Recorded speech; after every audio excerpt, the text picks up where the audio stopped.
Hey, if you were a fan of Grand Funk Railroad, or if you really loved that kind of late 60s, early 70s hard rock sound, I think you'll enjoy what I have for you here today. Grand Funk Railroad was a huge deal, and a lot of people remember them for the song American Band. We're an American band. I mean, that was just a huge, massive monster hit. But what you may not realize is that they were many, many years into their career when that song came out. They actually came to prominence in 1969, and inside of basically a year, released 3 albums. And it was kind of common back then to just put albums out, album after album, really, really work hard. And they were a great example of this.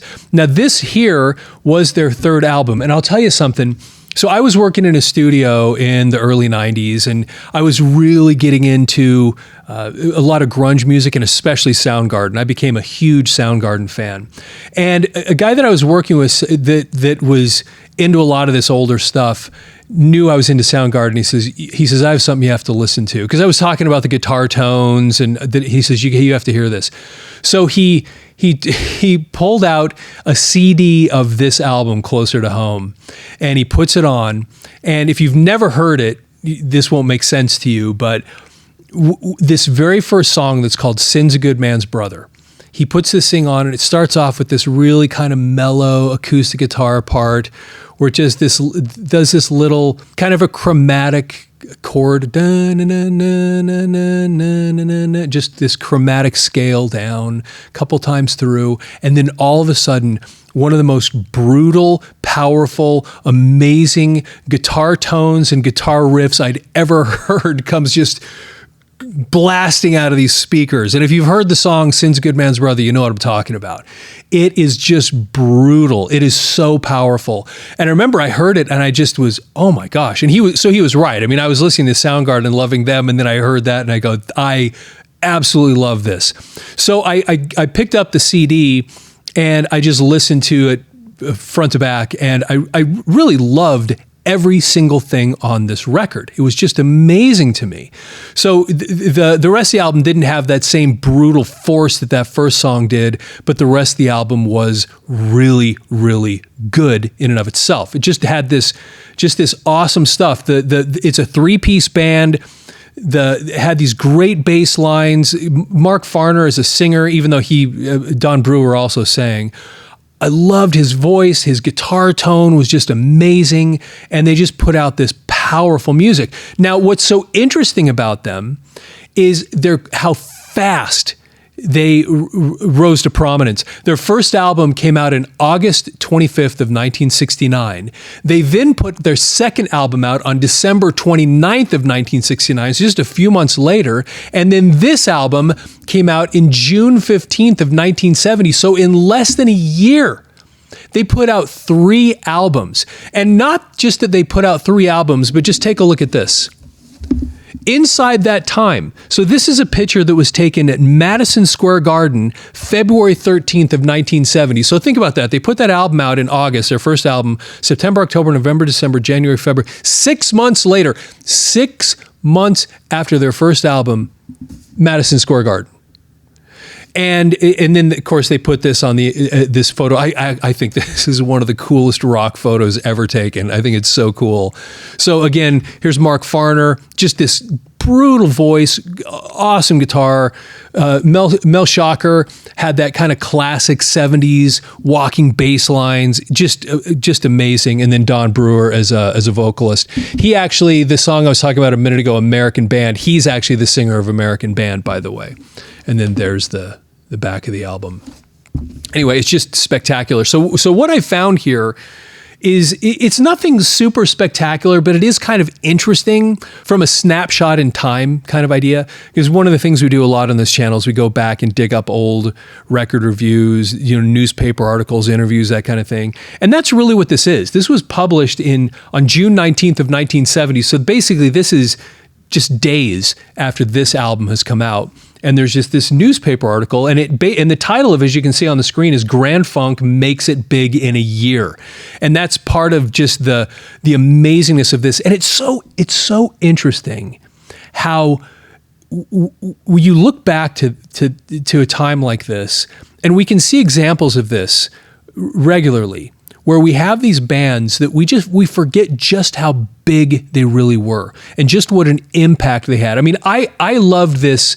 I didn't discover this obviously till what would that be, 20 plus years after it was released. And it ended up having such a big impact on me. I think I have 4 copies of this album. I always keep several copies here because I'll have people come into the studio, and every once in a while I'll be like, you don't have this and you have a turntable? Okay, you need this, and I'll give it to them just because I love it that much. But it's just interesting though, again, because people come in here that have never even heard it, have no idea who they are, never heard the album, and don't realize the massive impact that these guys had at one time on the world from a music standpoint. Okay, so I'm just going to read this to you. It's not very long, but it is, again, kind of interesting when you look at it as a snapshot in time. Grand Funk makes it big in a year. This is from the Sun, called the Sun Tatler. It only took a year. A year in early July, as a matter of fact. The Atlanta Pop Festival was the scene. The opening act was a group called Grand Funk Railroad. They played for free. Then came Texas and another rock festival. The word was out. Then in November came the West Palm Beach Music and Arts Festival. Grand Funk was there. Over 80,000 kids were there. Grand Funk was a success. On Time, the first Grand Funk release, was already a hit when Grand Funk made the South Florida scene again earlier this year at Pirates World. The second album, Grand Funk, was released simultaneously with that concert in South Florida. Both are nearing the 500,000 mark in sales. And now it is time for a third local appearance and the release of a third album. Sunday night at Dinner Key Auditorium, Grand Funk Railroad will be playing live on stage.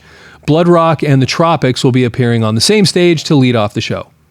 Last Monday, the third album, Closer to Home, was released in Hollywood. Initial nationwide orders on the album numbered at the 250,000 mark, and this for a group but a year old. And we kind of lose vision of just how big that really was at the time, to have those type of sales and those type of orders just out of the gate. Mark Farner is the lead guitarist and vocalist for the group and is considered one of the foremost leads in the world, in the class with Jimmy Page and the likes. He is just 21 years old. Drummer Don Brewer is also 21, while bassist Mel Shocker is only 19 years old. A newspaper writer interviewed the group several months ago and came out with some interesting answers. The group was first of all asked to compare soft rock and hard rock. Now remember, these were discussions. I find this so fascinating because these were actual discussions at the time. I mean, people, you just can't even imagine people asking these questions today because everything has branched out and changed and morphed so much over the years. But at the time, you did have these kind of distinct things. You had the movements of, again, kind of the softer music. You had the Crosby, Stills, and Nash, and you had that type of world. And then you had the world of Black Sabbath, and both colliding at the same time. And so then they get asked this question to compare soft rock and hard rock. Mark Farner said, I think soft is more of a listening. You dig listening to them. And you can't, I've never seen them perform, Donovan or Simon and Garfunkel, but I don't imagine they're too active on stage. We try to put theatrics into our show on stage. And if you've ever seen some of that old footage of Grand Funk, they were kind of a wild band on stage. And it's so interesting to think about this because that was a discussion back then. Today, theatrics as part of your stage show is just a thing. It just kind of almost goes without saying in many cases. But at the time there was this discussion. As a matter of fact, that's what spawned KISS into existence. Was this whole idea of we want to put a spectacle on stage so people aren't coming just to hear music, they're coming to see a show. They want an event. They want something that's visually appealing as well as something that they like to listen to. Anyway, so it was a discussion back then. Don Brewer answered, soft rock can't be, it just doesn't have the excitement. Farner added, it's soft rock, it's meaningful. a lot of songs in soft rock are meaningful, and you can get into the words, but I like to express myself through my guitar. I like to scream when I feel like it, unquote. Mark added that the new Grand Funk album will also be characterized with a little softer blend. When you dig that, you'll see the, quote, when you dig that, you'll see the versatility. We kind of got into some soft things, a little variation. And that's true, especially when you get to the last song on this album, which is called I'm Your Captain. It's a pretty long song, but it's actually, it is a little bit of a mellower tune, but it's just awesome. Again, if you've never listened to this album, it's worth giving a shot because there's so much great stuff on here. And even that last song, it's a much more melodic, softer approach to their music, but it was, I actually really, really love that tune. But then about heavy rock. I don't know anybody who plays hard rock at a low volume, says Don. There's people who like soft rock and people who like hard rock. The people who like, unquote, the people who like hard rock like Grand Funk Railroad with hits such as Heartbreaker, Are You Ready, Highfalutin Woman, Paranoid, Winter in My Soul, and Inside Looking Out. Grand Funk is coming to Miami, and they are coming to blow us away.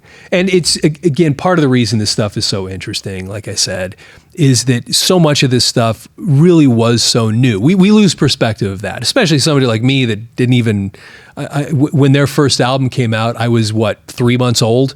So we didn't live through this time when you literally did have discussions like this, where you were comparing those types of styles, where the question of hard rock, Black Sabbath was brand new back in this period, and all this stuff was this new stuff coming out, these new sounds. Today it's old school, it's been around forever, and it's been done and redone and taken to extremes in so many different directions, make your head spin. But at the time, it's interesting to look at these little time capsules and then go back and revisit what that was and what that was like. And again, this wasn't intended to be a record review, not really what this is. But if you've never listened to this album before, Closer to Home by Grand Funk, it's so good. And especially if you really like some of that early 70s sound, they really capture it here. And that very first song called Sin's a Good Man's Brother, to me, it is one of those songs, just one of my favorite songs ever.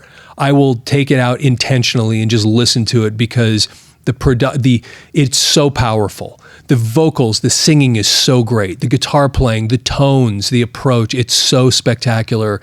It's worth your time, if nothing else, just breaking that song out if you've never heard it before. Hey, please follow the channel if you're not following it already.